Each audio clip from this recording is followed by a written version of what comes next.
Olá, bem-vindos a mais um programa Literatura Local, que é uma parceria entre a Academia Passo Fundense de Letras e a TV Câmara. Hoje nós gravamos num cenário novo. Como vocês podem perceber, a gente está nas imediações da Feira do Livro, o que nos motiva muito. E hoje nós trazemos duas produções que nasceram dentro da Academia de Letras. Uma produção que é Cultivando Talentos, tem como escritores crianças e adolescentes da rede pública. Só rede pública? Rede pública. Municipal. Rede pública, isso. E é um programa, é um projeto que traz as crianças das escolas para dentro da academia. Nós trouxemos também uma produção, que é a Alegria de Viver, que vai até as escolas para que as crianças produzam, para que as crianças escrevam. São dois projetos que são a menina dos olhos da Academia de Letras. Olá, Dilce, tudo bem?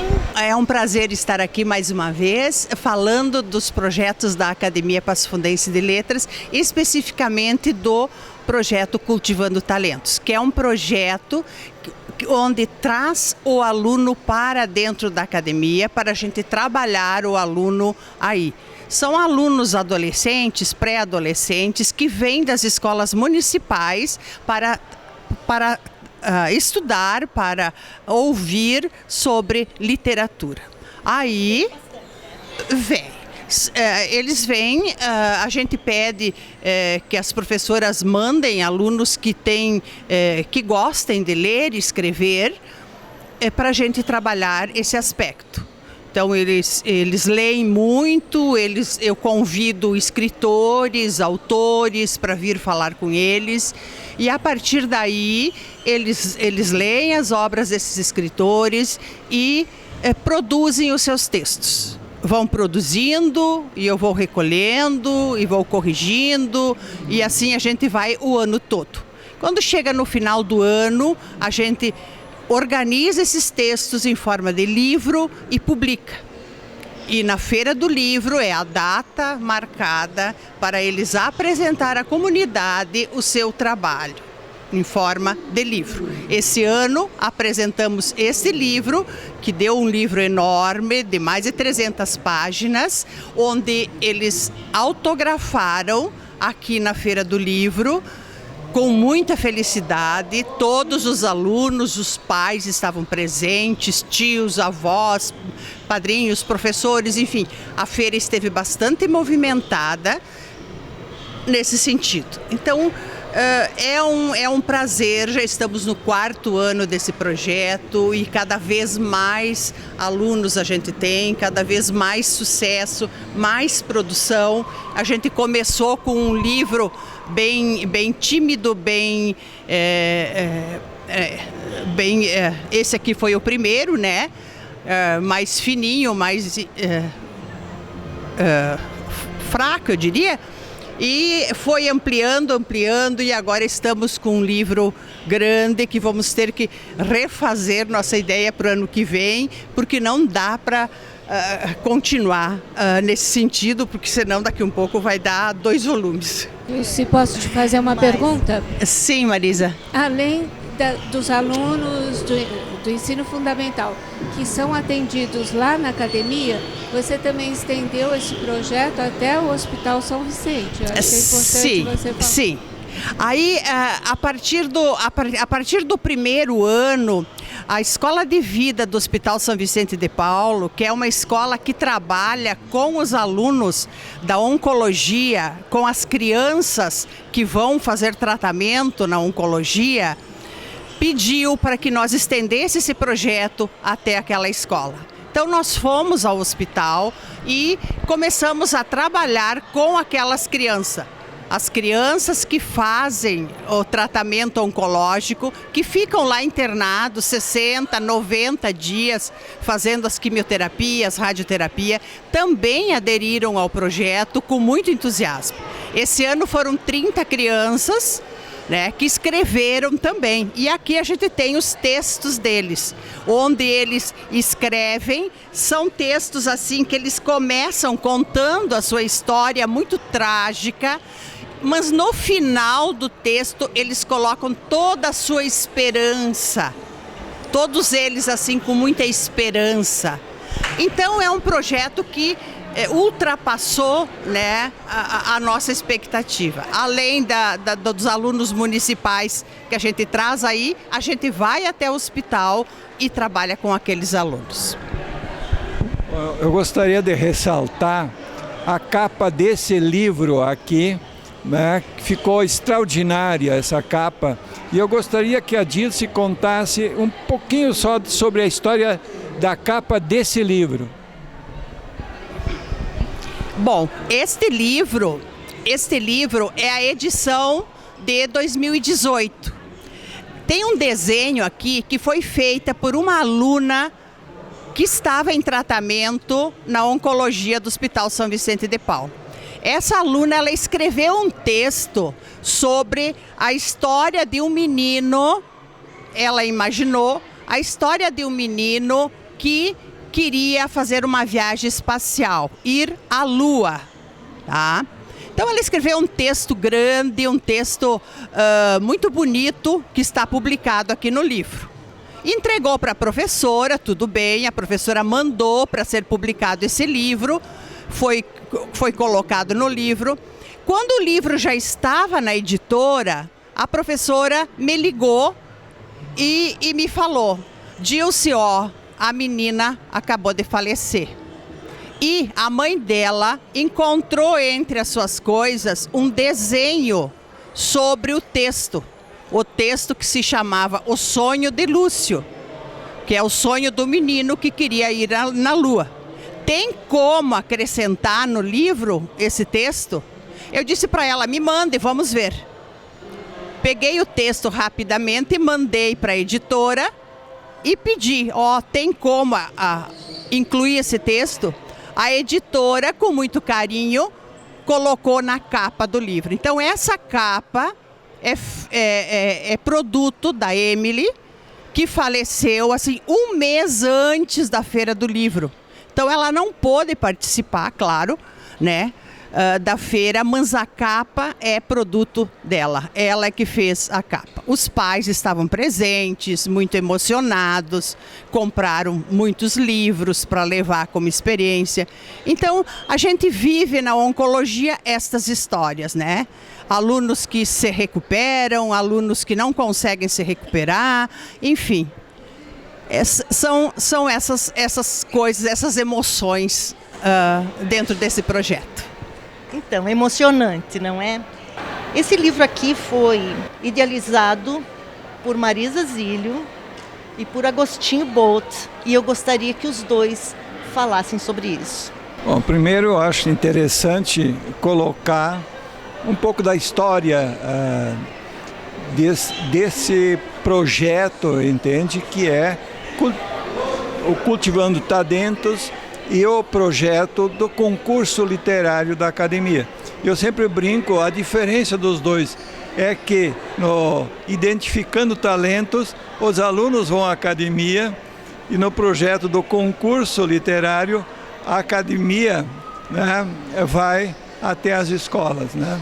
É um projeto esse já que tem 16 anos, né, já com 8 livros produzidos, né?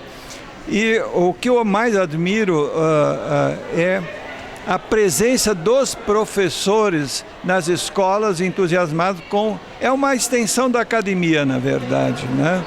Então, realmente é um trabalho de entusiasmo dos professores e com seus alunos produzindo textos, né?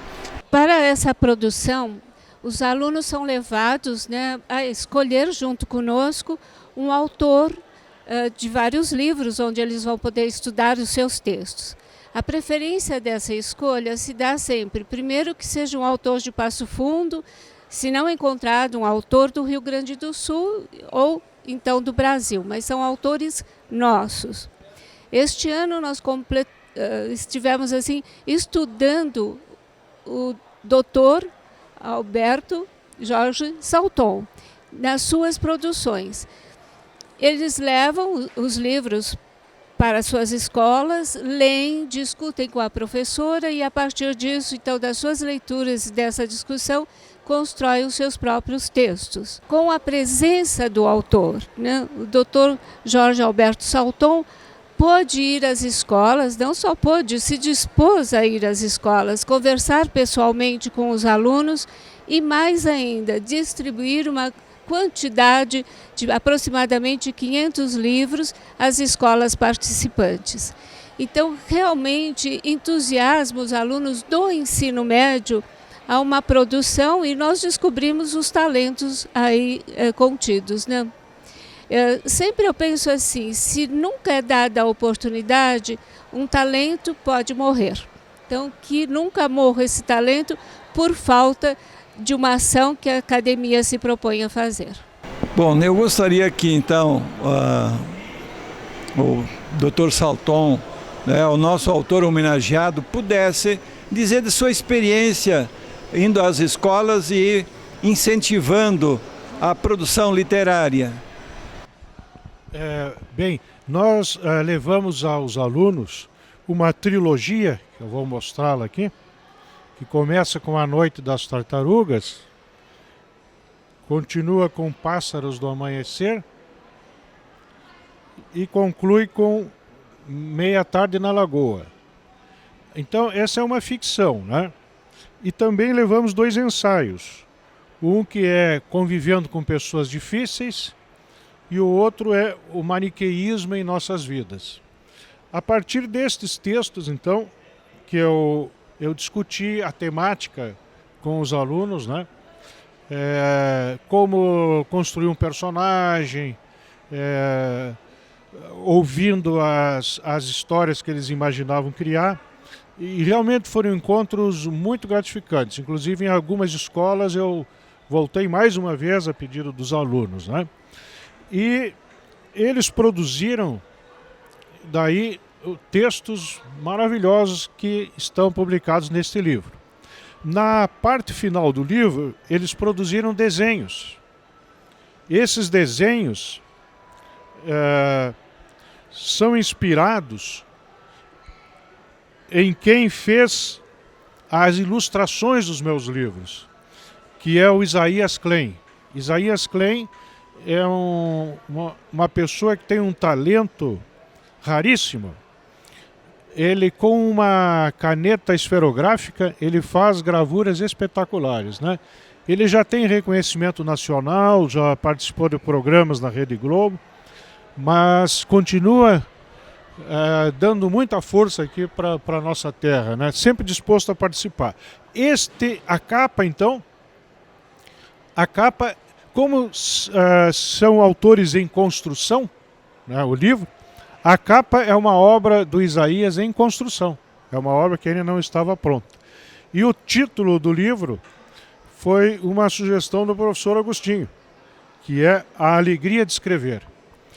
E, sem dúvida, eu acho que todo esse processo resultou em mim e nos participantes muita alegria, muita gratificação.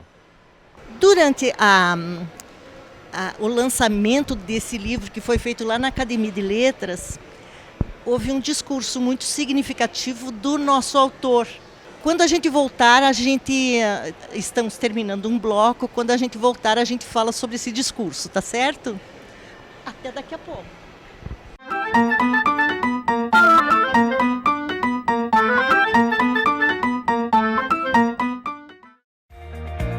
O que é importante para você é importante para a Câmara. A Câmara de Vereadores tem compromisso com a comunidade e transparência na gestão. Por isso, debater as necessidades da comunidade faz o trabalho do Legislativo ter muito mais resultados para você. Com participação, as mudanças acontecem e os investimentos geram mais desenvolvimento e garantem um futuro melhor para a nossa cidade. Câmara de Vereadores de Passo Fundo, a casa dos grandes debates.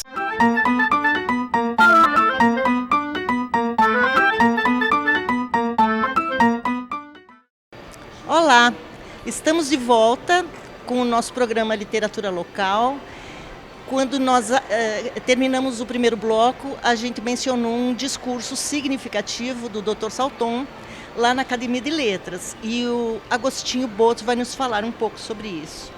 A gente esperava um discurso canônico, aquele tradicional, entende? E o Dr. Salton nos surpreendeu, né, com uma forma muito mais inteligente e agradável de se referir aos alunos e ao livro.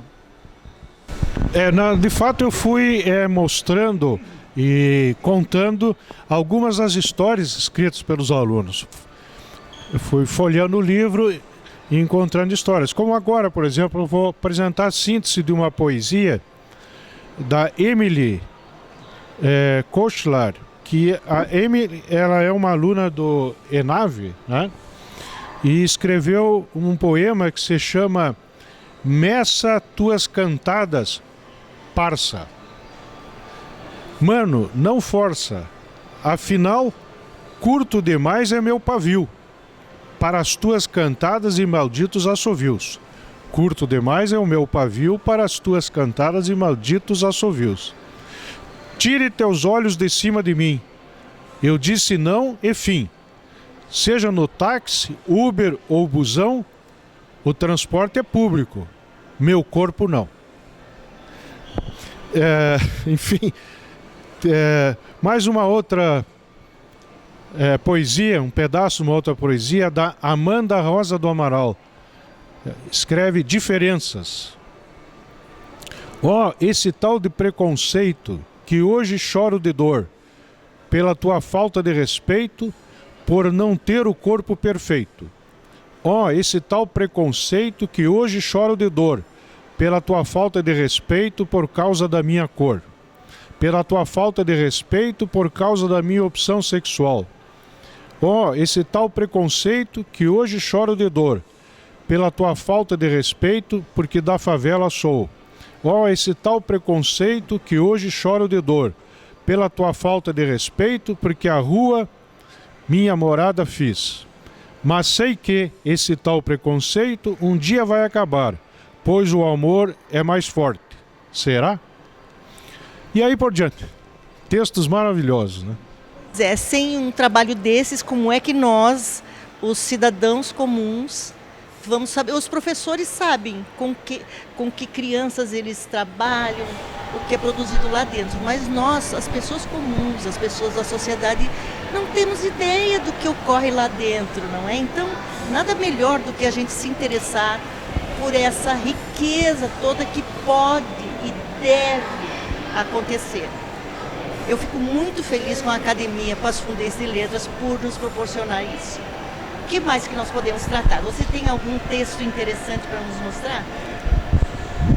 Nós temos vários, então eu não saberia assim qual selecionar.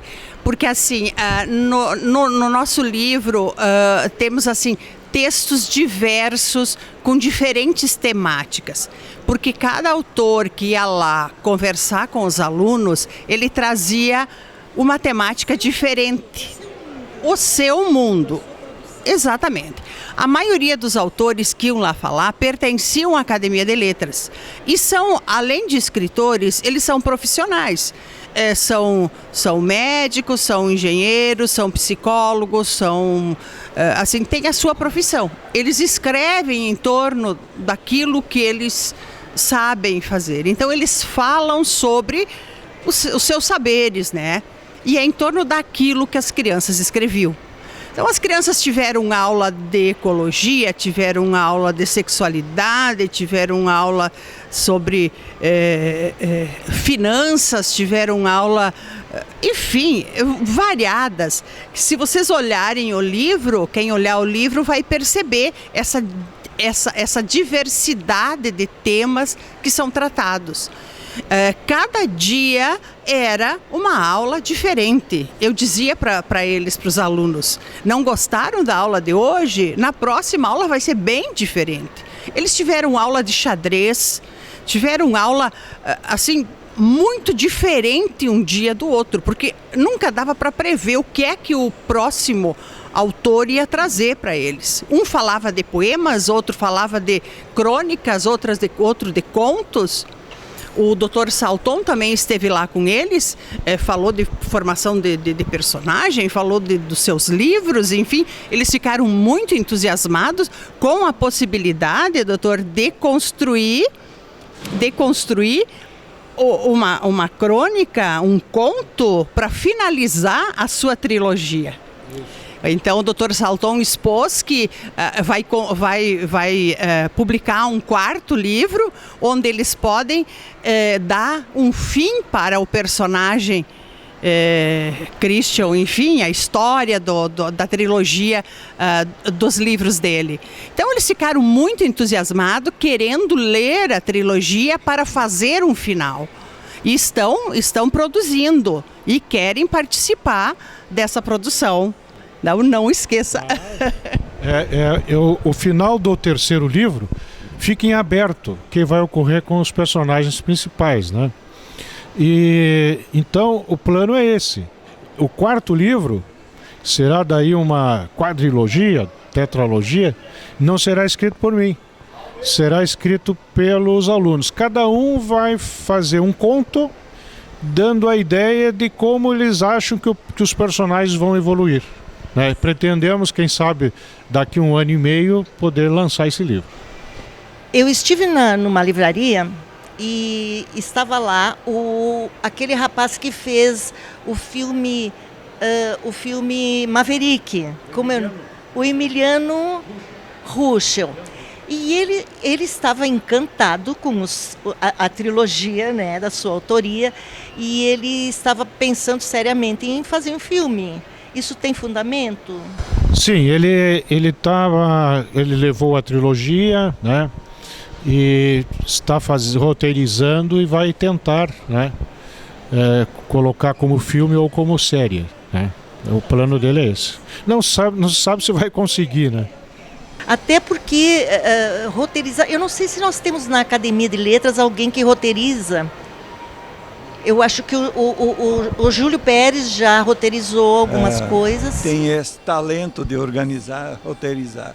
Mas falando em roteiro, convém dizer que o nosso homenageado também constrói filmes e foi premiado no último encontro, né, de psiquiatras. Foi isso? No Congresso Brasileiro de Psiquiatria, ele ocorre anualmente. Esse ano foi no Rio de Janeiro, no Rio Centro. E eles promoveram um concurso de curtas. Então foram inscritos 30 curtas, eles selecionaram 6 para passar no congresso. E o curta que eu levei se chama 3 Relatos Bondosos. E passados 6 curtas no congresso, o nosso curta aqui foi o premiado, né? Tiramos o 1º lugar. É um curta que trata da temática do altruísmo, com atores nossos aqui, atores locais, né? De altruísmo. Isso, do altruísmo, E então trouxe uma grande satisfação para nós, porque realmente é muito difícil a gente, aqui de uma cidade do interior, né, chegar lá no Rio de Janeiro, no Rio Centro, e ganhar um prêmio. Ficamos muito felizes com isso. Bom, nós estamos falando da qualidade dos textos, né? Também isso é importante, como a academia ajuda a aperfeiçoar a escrita dos alunos. Eu gostaria de ler uma pequena parte do texto O Menino Refugiado, de Larissa Haupt, né, que começa assim: em um prédio industrial enorme, com cheiro de suor e sonhos abandonados, lá estava eu a percorrer os corredores sombrios. Havia espécies de robôs melancólicos e irracionais que possuíam emoções, algo indescritível a falta de pudor em sua sensatez. Ia ocorrer um espetáculo naquele lugar. Havia alma de palhaços espalhados por todos os corredores. Eu peço agora para a Marisa descrever como é que foi feita a avaliação dos textos. Não só a avaliação, né, Agostinho? Nós temos sempre a participação das professoras de literatura ou língua portuguesa das escolas. O concurso começa a ser montado, em geral, 1 ano e meio antes. E a gente vai às escolas, percorre as escolas que se dispõem a participar, são particulares, são estaduais, né? Depois dos textos construídos, eles têm que ser avaliados e também corrigidos em algum aspecto. E essa é classificado. A avaliação é uma classificação que eu vou logo explicar a vocês. E sempre é feito pelas alunas do mestrado de letras da UPF. Alunos que se dispõem, né, a nos ajudar, que participam conosco também deste momento da escolha dos premiados. O que são os premiados? Nós contemplamos o primeiro, segundo e terceiro lugar, que não é escolha nossa, a gente apenas ajuda a escolher, mas é a escolha das alunas, né, do mestrado. E, por fim, esses premiados de primeiro, segundo e terceiro lugar recebem uma verba simbólica apenas para incentivá-los a continuar na escrita. E homenageamos também aqueles alunos que consideramos que seria bom premiar a todos, né? Mas não é possível, então nós colocamos também alguns alunos na categoria de menção honrosa.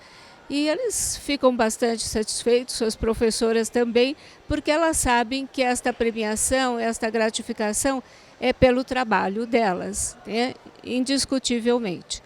Então a gente fica assim, bastante agradecido, né? Às alunas do mestrado, às professoras de letras e literatura, à escola que abraça esse projeto, porque por incrível que pareça, não são 11 escolas, né, que normalmente participam conosco. Ficaram só 7 escolas, porque 2 desistiram. A gente sabe que o trabalho escolar é estafante, mas também essa sensibilidade de perceber o que o aluno pode aprender e se gratificar com esse trabalho é que é o fundamental. Mas eu gostaria de saber de vocês, até que ponto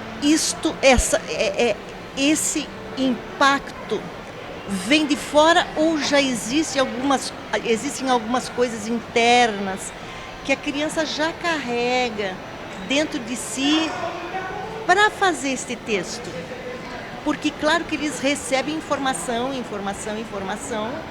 tanto nesse curso, nesse projeto que é realizado dentro da academia, como nessas obras todas, não é? Mas a criança com certeza já tem um impulso interno para isso, não é? Porque senão ela nem participaria. Vocês percebem isso? Eu percebo que a criança gosta de ler, né? E a partir da leitura é que vem a escrita, né? E aí acontece esse projeto. Acontece um ano todo, não são aulinhas, são aulões, são 2 horas que eles ficam em contato com esses escritores dentro da academia. Isso é muita coisa. Chega o fim do ano, você percebe, você que fica mais tempo com ele, você percebe alguma mudança? Muita mudança. É isso que eu quero saber. Muita mudança.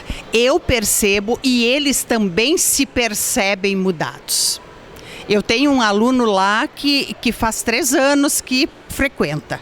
E ele mesmo diz que ele mudou muito. Quando ele chegou lá, ele não falava, ele era muito tímido, ele não falava. Para poder fazer com que ele dissesse o nome, foi muito difícil, né? E agora, esse ano, ele tirou o primeiro lugar na oratória no município e o segundo lugar em oratória no estado, num concurso que ele realizou. Então, veja bem, ele mesmo diz que o responsável disso foi o projeto. Mas ele tinha essa disposição interna, mesmo tímido, mesmo pequenininho, porque ele era muito pequenininho. Muito pequenininho. Ele tinha esse impulso que foi visto por alguém.